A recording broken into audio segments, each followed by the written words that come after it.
Messenger from No Messiah. You are listening to the Guerrilla Media Network.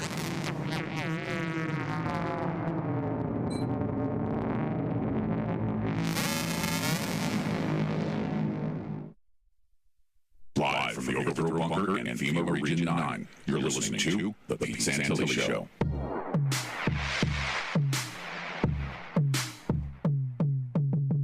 About to incite a riot. Make some noise, break up the silence.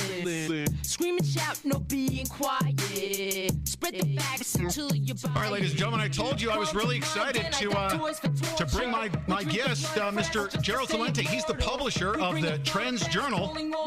And of course, if you're not aware of who Mr. Celente is, well, a lot of our listeners worldwide are aware of exactly who Mr. Celente is. He is the publisher of TrendsJournal, and you can actually find him on TrendsJournal.com. But I've been listening to Mr. Celente for many, many years, and I told him I was going to tell a little story. I'm just going to, because we have a short segment here with Mr. Celente, but I think I've been listening to you since 1995 or so. You and Bob Chapman actually brought me to alternative media.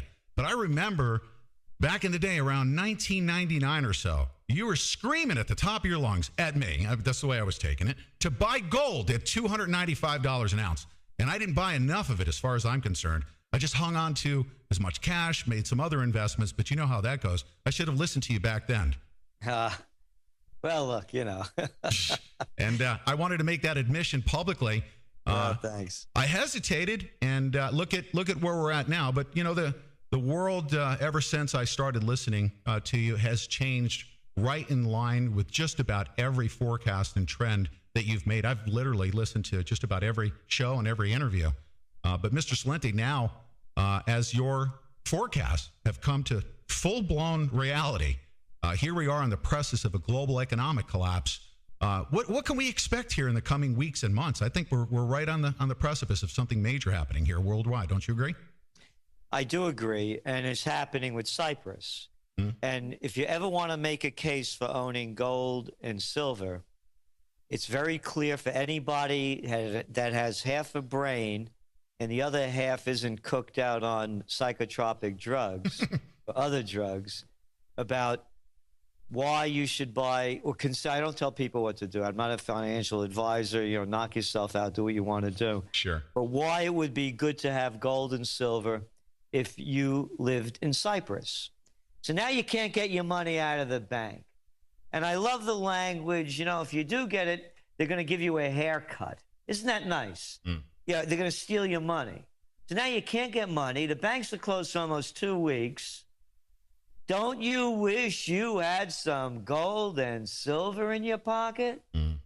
You think if you had some gold and silver, you could buy those groceries, you could buy that gas, you could buy just about anything that you wanted. And guess what? Boy, would you get a good deal from the cat selling you the stuff. If there's ever a case for gold and silver, Cyprus makes the case. Because this is only, Pete, the canary in the mine.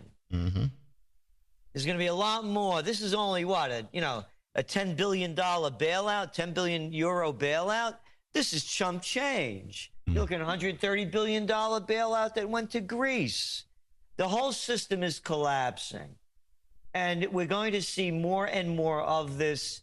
The Eurozone, the European Central Bank, the European Commission, they broke the rules. They lied to the people. They told them that their money was insured. And when the crisis began to happen, now they're saying they're only going to give a haircut for those with over 100,000 euros. But first it was everybody.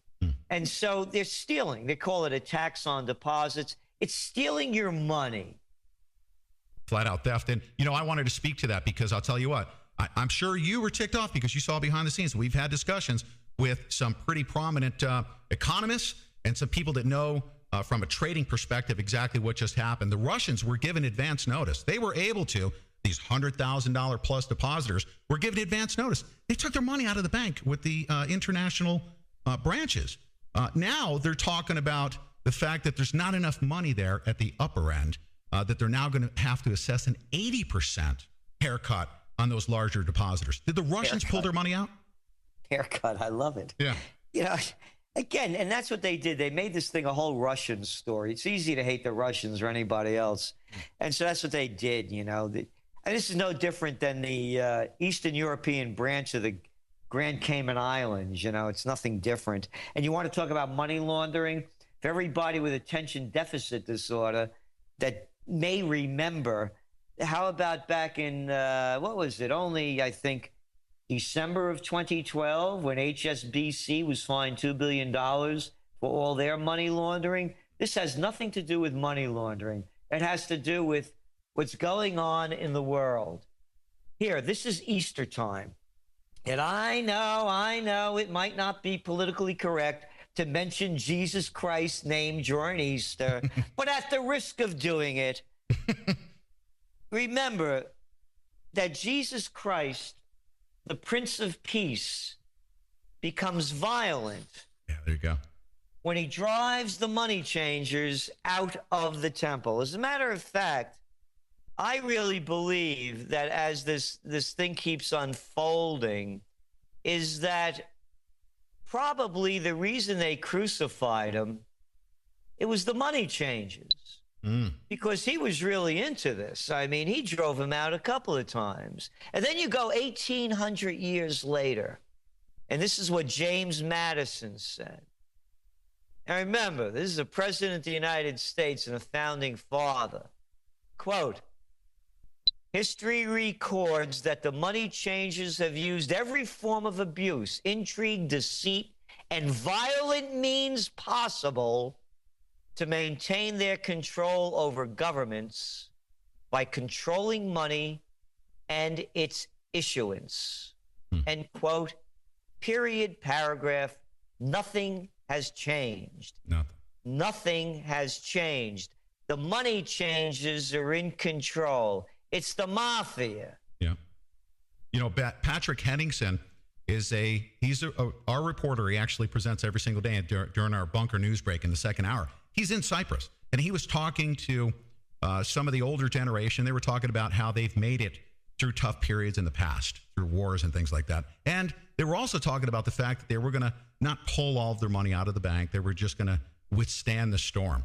I've been telling people that for every day we leave our money in the banks, I believe that's one more day that they have to steal from us. Isn't that a pretty accurate assumption? I would say, and I admire Patrick, and I've been reading his reports, by the way. I think they're terrific. And that was a real insight, which goes to show you how stupid people can be in believing in the people. You know, if I was asked a question, will Cyprus stay in the Eurozone? And, you know, both of us, with a name like Santilli, I don't know the other half of you, but, you know, Italians are Italians, Irish are Irish. 100%. You know, all nationalities have, you know, there are characteristics that identify them. I don't know if the Greek Cypriots are into S&M, because that seems to be their trip. Why else would anybody stay into the Eurozone after they just raped you and beat you? And just like this old cat saying, you know, yeah, we're going to keep money in there. So maybe that's their trip. I don't know what goes on in that part of the world. You know, maybe they get off on it. I mean, you know, there's the Stockholm Syndrome where you get to love your torturer. You know, maybe there's the Cypriot Syndrome. You know, we have Iceland. I've been using Iceland as an example. I was very, very proud to see the people of Iceland rise up and essentially just tell the banksters to go to hell. And I'm using that as an example. Unfortunately, the mainstream media is not going to talk about their successes. But should Iceland serve as a great example for what the people can do to the banksters in each of these countries that they're trying to essentially take over? Perfect. Yes, I agree with you. Yeah. 100%. You nailed it. And again, you know, it's who made this thing up that we have to bail out the banks for making bad bets? I mean, this is unconscionable, and it's become accepted as norm. I mean, you know, if there's 4 words that killed America, it's capitalism is called too big to fail. This isn't capitalism by definition. And I don't want to hear from people who are telling me, no, this isn't the definition. They're full of crap. The definition of fascism is the merger of state and corporate powers, not corporatism. It's fascism. And fascism has taken over the world. It's in front of everybody's eyes. Too big to fail. This isn't the failure of capitalism. This is corruptionism. Mr. Celente, don't you think that it's even further than just regular fascism? It's hyper lawlessness that's going on, like from Corzine to all of these banksters that essentially, when they make all these bad bets, they just go to the people now, our depositors, and they just literally steal. But there's nobody overseeing this. Nobody to call it theft. How do we stop these crimes that are being committed against humanity? How do we stop them? Again, as I said, it's a mafia. It's the money changer mafia on one hand and the military-industrial complex mafia on the other. Mm-hmm. And all the politicians are the wise guys. Now, these aren't the drug cartel or the prostitution rings or the gambling rackets. This is big-time murder, and it's really Murder Inc.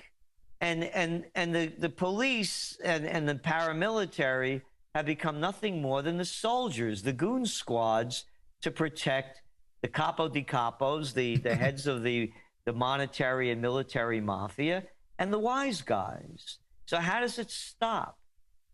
It stops with the raising. This is Easter time, and if there's not two, more poignant stories, it's Passover and Easter. I mean, how much more history do people have to need to see what's being done to them? So how does it change? The next TrendsJournal, we're writing a lot about that. And I've come to the conclusion, and again, this is only the way I see it, think for yourself is our motto, is that we need movements, not protests. Mm-hmm. And I know that the movement in Italy is being derided by many Beppe Grillos, but the fact is that this guy has stopped the government from forming and that he refuses to join their mafia, because that's all it is. It's a political mafia. It's the Republicans and the Democrats. You could call them the Gambinos or the Bananas. Mm-hmm. You could call them the Russian mafia, the Jewish mafia, the Japanese mafia. It's a mafia. Right. And there's no fixing the mafia. We need a new system. The system is corrupt throughout, from the federal level down to the city and state. So that, to me, is the way it has to change. But, Pete, it really has to begin with the individual. And that's each person rising to the levels within them that brings out the greatness of who they are and lives within the morality of what they think they're supposed to do. Because morality is not a subjective analysis. You don't kill people for unjust to protect your life, yes. But bombing innocent countries, look what's going on now in Korea. They're sending B-2s over there. Oh, wonderful. Yeah. A show of strength. Now, let me get this show of strength right. You're the same clowns that lost the Afghan war, right? No, you're the same morons that lost in Iraq, cost $1 trillion, sacrificed 5,000 of the troops, hundreds of thousands wounded, people blowing their brains out every day for the great job that you did. Are you the same guys that are now flying over Korea to show a show of strength? Or did I get it wrong? Maybe you're the mass murderers that brought us into Vietnam, killed 58,000 of our troops, and over 250,000 of them since have committed suicide. Are you the same guys that are going to win that one? So how could people accept this immorality? Oh, you're going to show of strength. Okay, let me get this straight. You have B-2s that are carrying ostensibly nuclear weapons to show the North Koreans how tough you are. Okay, so what are you going to do? You're going to drop these things? Oh, and I get it. And the nuclear fallout is going to stay right there in North Korea. Won't go over to China, won't shift over to South Korea. And who cares about Japan? They're soaking in nuclear crap already. Fukushima once, Fukushima again. So can't people see what's happening? They are giving up their lives to be controlled by psychopaths and sociopaths who they call their presidents and ministers, chancellors, and honorable this or that. Gerald Celente, you have talked about bank holidays. You've talked about the coming collapse of our